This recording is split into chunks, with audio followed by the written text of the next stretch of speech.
Qualities of a good mushroom growing house, or qualities of a good mushroom shade. A truly effective mushroom growing house is a symphony of precise design and function. Here are 20 essential qualities that separate a frustrating hobby space from a high-yielding mushroom growing house. Environmental control, the heart of the house. Airtightness. The structure must seal tightly to trap moisture and maintain the high humidity, 85 to 95%, essential for mushroom development. Controlled ventilation. It must have a robust system for rapid fresh air exchange, FAE.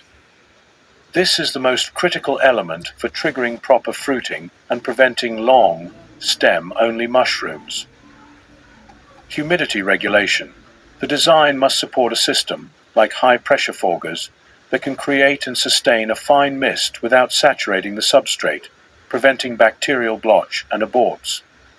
Temperature stability. Good insulation is non-negotiable.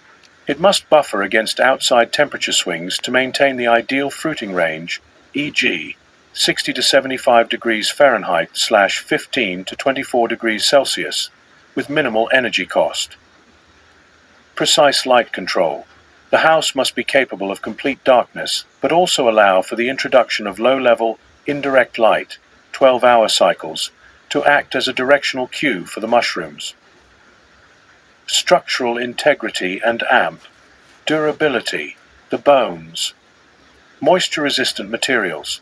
Every component frame, walls, shelves, fasteners must be impervious to constant high humidity, e.g., galvanized steel, pressure-treated wood, PVC, polycarbonate. Sturdy framework.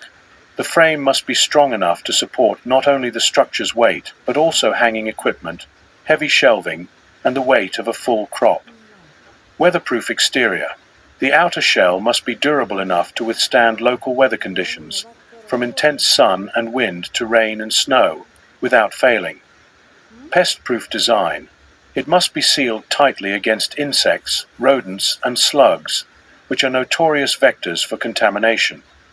Resilient flooring. The floor must be a non-porous, durable surface, like sealed concrete, that won't degrade under constant moisture and can support heavy loads without cracking. Hygiene and AMP. Sanitation, the shield of purity. Smooth, non-porous surfaces. All interior surfaces must be smooth and free of cracks or crevices where mold spores and bacteria can hide and proliferate. Easy to sanitize. The entire interior, walls, floor, ceiling, must be easily accessible and able to be thoroughly washed and disinfected between growing cycles. Integrated drainage. A floor with a slight slope leading to a central drain is essential for sanitation, allowing you to completely flush and clean the space with ease. Contaminated entry zone.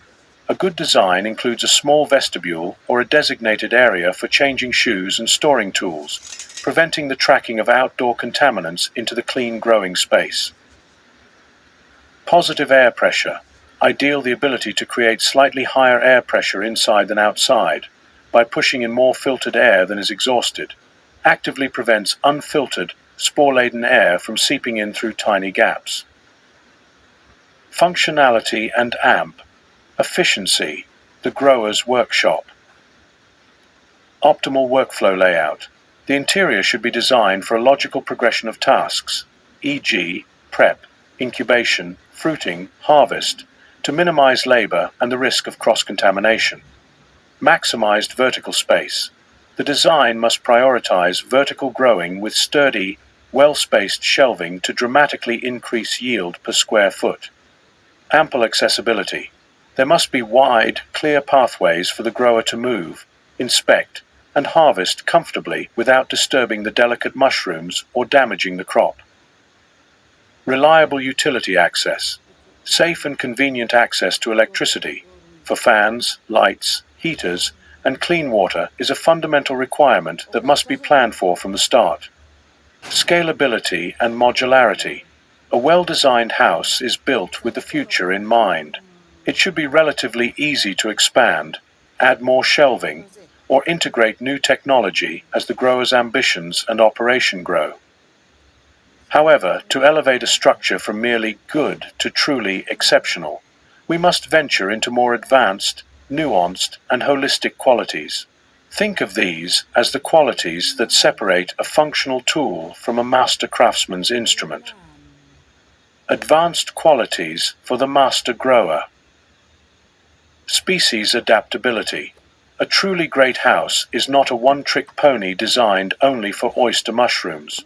It is a flexible platform where environmental parameters can be easily tweaked to cater to the specific needs of different species.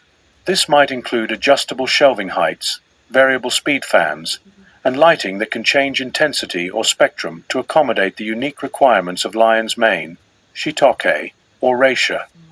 Data-driven intelligence. Beyond simple automation, an exceptional house is a smart house. It integrates sensors for temperature, humidity, CO2, that not only trigger fans and humidifiers but also log data over time. This allows the grower to analyze trends, identify subtle problems before they become visible, and fine-tune the environment with scientific precision, turning intuition into quantifiable knowledge. Energy and AMP, resource resilience.